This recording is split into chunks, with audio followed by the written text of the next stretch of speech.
साथियों नमस्कार, सुप्रभात, गुड मॉर्निंग। स्वागत है आपका अपने नए YouTube platform history with Amit sir में।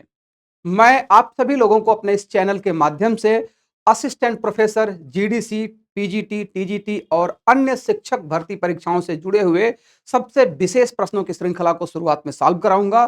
तो आप सभी लोग मेरे इस चैनल को शेयर करें, लाइक करें, सब्सक्राइब करें और बेल आइकन को प्रेस करके ऑल नोटिफिकेशन एक्टिव करें। तो सबसे पहले आज मैं अपनी इस पहली वीडियो में आप लोगों के सामने उत्तर प्रदेश हायर की जो वैकेंसी है असिस्टेंट प्रोफेसर का पुनर्परीक्षा है, उसके लिए कुछ प्रश्नों को लेकर आपके बीच में आया हूं और ये चैलेंजिंग प्रश्न आपके लिए मील का पत्थर साबित होंगे। तो चलिए शुरुआत करते हैं आज के इन प्रश्नों पर। और आज का हमारा जो प्रश्न है आपके सामने है, ये चैलेंजिंग प्रश्न है। जरा देखिए, पहला प्रश्न है क्या, निम्नलिखित कथनों पर विचार कीजिए। पहला कथन है, तुर्कों ने राजपूतों के किलों को तोड़ने के लिए मंजनिक तथा अर्रादा नामक यंत्रों का प्रयोग किया था। दूसरा कथन है, अक्ता की परिभाषा निजामुल मुल्क की पुस्तक सियासतनामा में दी गई है।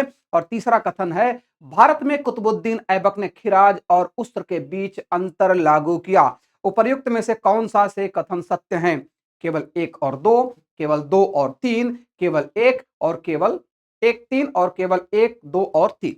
तो बताइए इसमें क्या उत्तर होगा। मैं आप लोगों के लिए ये चैलेंजिंग प्रश्न लेकर आया हूं। तो देखिए, सबसे पहली बात है, यहां हम चर्चा करते हैं कि मंजनिक और अर्रादा है क्या।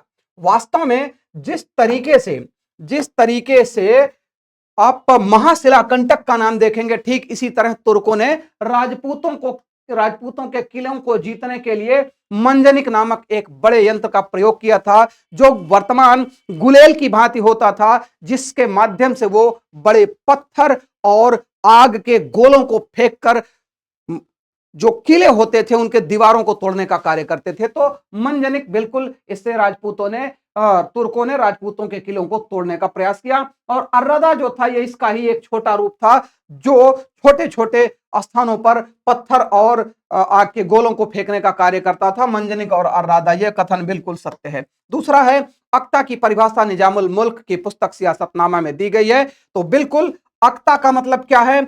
अक्ता एक प्रकार का क्षेत्र होता था जो सैनिकों को उनके वेतन देने के बदले या उच्च अधिकारियों को उनको वेतन देने के बदले में एक क्षेत्र दिया जाता था। वास्तव में ये उच्च किस्म के जो सेनापति वगैरह होते थे उनको अक्ता दिया जाता था, राज्य को कई अक्ताओं में बांट दिया जाता था। वास्तव में जो ये कथन दिया है निजामुल मुल्क की पुस्तक सियासतनामा में दी गई है, जी हाँ, ये कथन बिल्कुल सही है। निजामुल मुल्क का पूरा नाम जो था, ये फारस का एक बहुत बड़ा जानकार व्यक्ति था, फारस का एक वजीर था। इसका जन्म 1018 ईस्वी में हुई थी और इसकी मृत्यु हुई थी 1092 ईस्वी में। इसका मूल नाम था अबू अली हसन बिन तूसी। इसका पूरा नाम क्या था?